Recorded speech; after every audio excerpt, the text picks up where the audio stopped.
Hello my friends, welcome to the channel. In this video, you're going to learn everything you need to know exactly when to start your own seeds, okay? There's a lot of confusion about this based upon the internet searchings and all the different information. Without certain key variables being present, it's hard to tell by doing a search, okay? So all that's gonna get cleared up. By the end of the video, you're going to know when you need to start your seeds. And I'm also going to tell you some of the top 3 or so mistakes people make when sowing seeds. Okay. So first thing we need to understand is, what is your last frost date? Okay. A simple search will tell you when the average date is that your area receives no more frost. Okay. For example, Northern Indiana, it is May 15th, okay? If you're more south than Indiana, it may be up to 2 weeks sooner. Or if you're more north, it may be up to 2 weeks later, okay? It varies about 2 weeks either way, but not a whole lot. So find out your last frost date. Then we can count back from there. So, May 15th, so 4 weeks would be April 15th, 8 weeks would be March 15th, 12 weeks would be February 15th, okay? That's gonna come in handy in a moment, once you understand something else. I'm gonna keep it really simple here.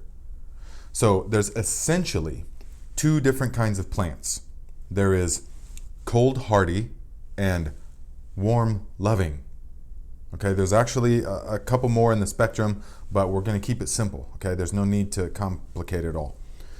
Cold hardy means that the plant can survive no problem at 32, 30, 27, even down to 20 degrees if it's low to the ground or if you put a little cover over it or something.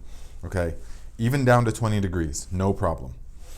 Whereas warm loving plants, the moment it drops below 32 degrees, they're all dead.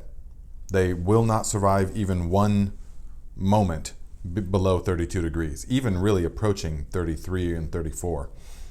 They will die. Okay, so your warm loving plants are your things like tomatoes, peppers, eggplants, cucumbers, many of the flowers, okay, basil. If any of those frost, they die immediately. All right, as opposed to the cold hardy vegetables, which are all of the brassicas, cabbage, kale, collard greens, mustard greens, also spinach, different kinds of bok choy, cilantro, green onions, definitely, regular onions, okay? They're all pretty hardy, or they're all cold hardy, okay? So now that you know your last frost date, and the difference between cold hardy and warm loving, now we have to make the decision. Okay, what do I want to plant that is warm loving, and what do I want to plant that is cold hardy? Because the planting times outside will be different. Most people are laboring under the delusion that you have to wait until your last frost date to plant anything outside, which is not true. You can plant cold hardy stuff up to a month before your last frost date, okay?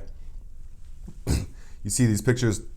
Last year, I had stuff in the ground the second week of April, okay? These were collard greens and onions and kale, stuff like that. They were struggling at first, but they pulled through and they became really fantastic plants all season long, all right? And then even these peas that I had, you can see here, this was on April 20th. They were about 3 inches tall. They got a snow. All right, not a problem. Peas don't mind the snow, okay, because they're cold hardy. Whereas if I had my tomatoes out there during that time, they would all be dead. Okay, you getting the idea between warm loving and cold hardy. So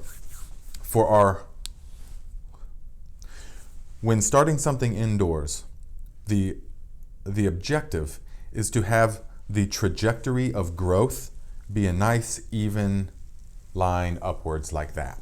Meaning the seed sprouts and it spreads its roots out and it has plenty of light and it just keeps spreading its roots, and then it is potted up perhaps, so it can just keep spreading its roots, keeps growing taller at whatever rate it wants. It has all the air and nutrients it needs.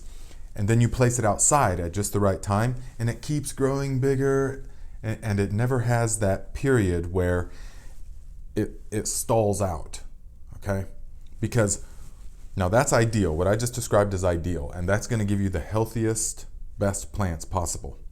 But what most people want to do is they will start stuff way too early because they're jonesing. Oh yeah, I got to get started now.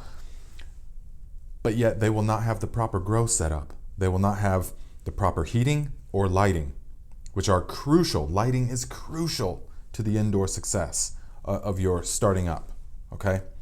And so therefore, the seeds will sprout, and then and then there's not enough light for them, and they'll struggle, and then they'll sit there and be all real spindly and weak and long for 6 weeks, and they're like this long falling over, and everything's just real weak because there's not enough light or there's not enough heat. They just put them in a window, and they think that that's enough. Unless they're getting direct sunlight through a south-facing window, that's not enough. Okay, so this is the thing that I'm trying to clear up right here. All right, so let us make the distinction now. What is your warm-loving stuff that you want to plant in your garden, and what is the cold-hardy stuff? All right, let's start with the warm-loving stuff. The warm-loving stuff is pretty straightforward. You find your last frost date, you count backwards. Now, I would never start anything more than 8 weeks beforehand, okay? So any of the tomatoes, peppers, cucumbers, eggplants, any of those warm-loving stuff, I would never start before March 15th. Preferably 6 weeks. That's all the more that you need, because you want that curve of growth to be nice and even. You don't want them to grow really big and then have to stall out because you can't place them outside for another 3 weeks. So they got to just be all root bound. The roots have gotten too big for the little container you get them in. They don't like that. Okay, they can't recover from that when you take them outside. So for that reason, it's best to wait. This is the secret of all secrets. It's best to wait. Okay? If you're on like Facebook gardening groups and all that kind of stuff, or if you see other kind of rookies and stuff, they'll be starting their gardens up, and they'll have these plants, and they're starting them up now, or like 3 weeks ago, even though we're way too far away from the last frost date, and their tomatoes are all lanky. And then they plant them outside when the frost date does pass, and the plants never recover. They just can't recover from being stunted like that indoors. They don't like it. So if you wait until the appropriate time, 4 weeks to maximum 6 weeks before, to start up the warm-loving stuff, those plants are you'll place them outside, and they'll grow right past those ones that people have had sitting in their house for a long time, just looking all stunted, because they're healthy and they've got that trajectory of growth. Okay, so for that reason, your last frost date, go back 6 weeks, start them then. All right. Now for cold hardy stuff, okay, that's going to be your brassicas and stuff. You can pretty much plant those outside a month before your last frost date. All right. So, and you can start those up about a month, 5 weeks before you plant them. So, for example, if we're going to try and plant out cabbages, collard greens, kale about April 15th in this zone, a month before our last frost date, then we're going to want to start them up about now. We're going to want to start them up 4 to 5 weeks before that date, okay? We don't want to let them grow too much so that they're just sitting all stunted. It's best to wait a little bit longer than too soon, all right? So your kale, collards, cabbage, all the brassicas, all that kind of cold hardy stuff, you can start pretty much the 1st of March, yeah, or the first week of March. I mean, it's not a hard science, but about the first week of March to plant out mid-April, okay? The only things that you need to start really early, like now, are onions and sweet potatoes, okay? But mostly onions. Because onions, you can just keep trimming them and they'll just keep growing and trimming them and growing. And onions take a long time and they're day length sensitive. And so I'll do a special video just on onions, okay? But those are things you want to start now, okay? All of that being said though, don't bother starting anything unless you have grow lights. It's that serious. It's that simple, okay? If you don't have grow lights, just wait or just buy your plants from some place or something. But to start up seeds, they need intense light, all right? These are not like house plants, all right? Many people make the mistake of just putting them in a window. And unless that window is getting direct south-facing sun, that's not gonna be enough, okay? So make the investment and get the grow lights, okay? But now here's the thing. If you've watched some of my other videos, you know this. You don't have to get actual certified grow lights, specialized grow lights. For just starting up seedlings, you can use shop lights, all right?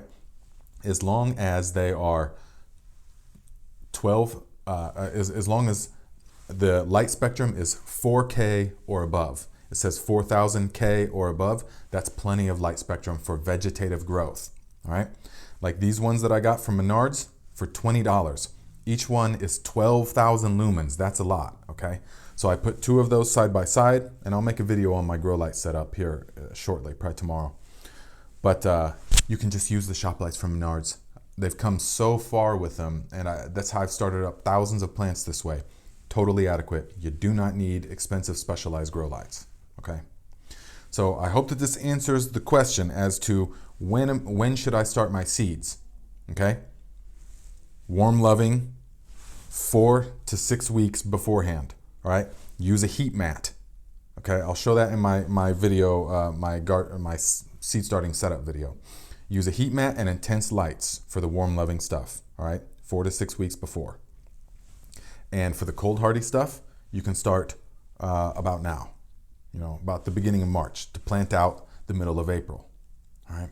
So let me know if you have any questions. I hope that that this clarified, okay? Because a lot of stuff on the internet, those people are in different zones and they have different dates. People in the South is completely different than the people in the North or in the middle of the country or wherever. So find your date and count backwards from there.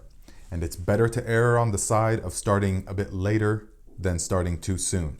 The plants that you start later and plant out on that nice trajectory, they will blow past the plants that have been sitting inside for weeks or months too long and they're all sick and they just never recover, okay?